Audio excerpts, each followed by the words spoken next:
Hai, selamat datang di video tentang karakteristik morfologi dan biokimia. Kali ini kita akan membahas tentang pewarnaan gram, uji enzim, ada katalase, oksidase, dan motilitas, lalu ada morfologi mikroba. Pewarnaan gram merupakan teknik pewarnaan diferensial yang membedakan bakteri berdasarkan komposisi dinding sel menjadi gram positif dan gram negatif. Pewarnaan gram dapat dilakukan dengan beberapa prosedur. Yang pertama itu kita siapkan dulu medianya. Itu dari media tabung miring kita ambil melalui dengan jarum OC. Ambil pelan-pelan. Lalu setelah itu kita usapkan ke objek gelas, diusapkan sama rata. Setelah itu aliri aquades. Setelah dialiri aquades, lalu difiksasi atau dipanaskan dengan bantuan api bunsen. Setelah dipanaskan, lalu kan kering nih. Nah, setelah kering, kita tetesi kristal violet atau gram A. Jadi setelah ditetesi, kita tunggu 60 detik. Setelah 60 detik, lalu dialiri lagi dengan aquades. Setelah dialiri aquades, dikeringkan lagi dengan api bunsen, lalu disamakan lagi dengan iodin morden atau gram B. Jadi ditunggu lagi selama 60 detik lagi. Setelah itu dialiri aquades dan dikeringkan. Lalu setelah dikeringkan, dikasih atau ditetesi etanol 96%. Terakhir ditambah dengan safranin atau gram B. Gram B ini ditunggu selama 45 detik. Gram positif ditandai dengan sel berwarna ungu, sedangkan gram negatif ditandai dengan sel berwarna merah. Kalau semisal ada sel yang berwarna ungu dan berwarna merah, itu berarti gram variabel. Jadi hanya beberapa spesies saja, seperti Bacillus. Dari hasil pengamatan di bawah mikroskop, sel berwarna merah, tandanya gram negatif. Karena peptidoglikan tipis hanya menyerap safranin, gram negatif setelah dekolorisasi kehilangan warna violet dan mengambil warna safranin menjadi merah muda.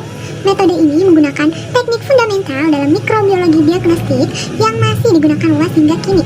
Tucker 2021, Cheseman 2015. Selanjutnya, untuk membedakan sifat fungsional bakteri dilakukan dengan uji oksidase, uji katalase, dan uji motilitas. Uji oksidase untuk menguji apakah mikroba memiliki enzim sitokrom C oksidase atau tidak. Jika setelah pemberian reagen oksidase dan terjadi perubahan warna ungu kebiruan, maka tandanya positif. Dan jika tidak terjadi perubahan warna, itu tandanya negatif. Ambil sampel bakteri menggunakan jarum OC, lalu diratakan ke dalam objek gas. Setelah diratakan, jadi ketan-ketannya itu ditaruh di objek. Setelah itu, ketan-ketannya ini ditetesi dengan reagen oksidase. Setelah ditetesi dengan reagen oksidase, lalu sampai 30 detik dan muncul apakah berwarna atau tidak.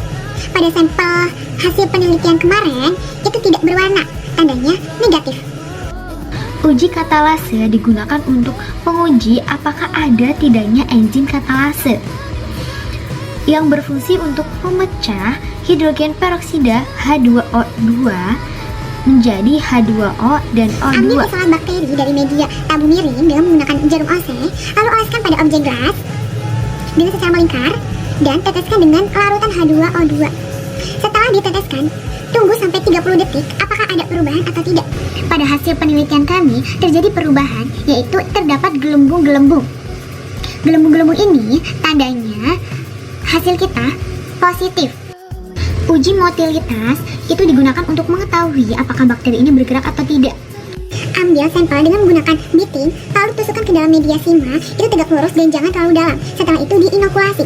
Setelah diinokulasi, diamati dari hasil kemarin, itu bakterinya ini bergerak atau motil. Jadi tidak hanya ada pada bekasan tusukan, tetapi juga tersebar di beberapa media. Jadi sehingga medianya ini menjadi keruh. Uji biokimia seperti oksidase dan katalase merupakan metode screening awal yang penting untuk identifikasi bakteri di laboratorium klinis maupun di industri. Chandra et al. 2016. Bakteri Actinomyces ini merupakan bakteri yang berbentuk filamen seperti jamur, dan bakteri ini merupakan bakteri gram positif.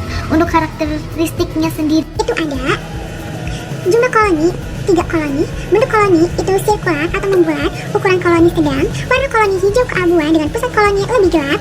Tepi koloni memiliki margin yang jelas, permukaan koloni sedikit meninggi atau raised, dan permukaannya tampak seperti powdery.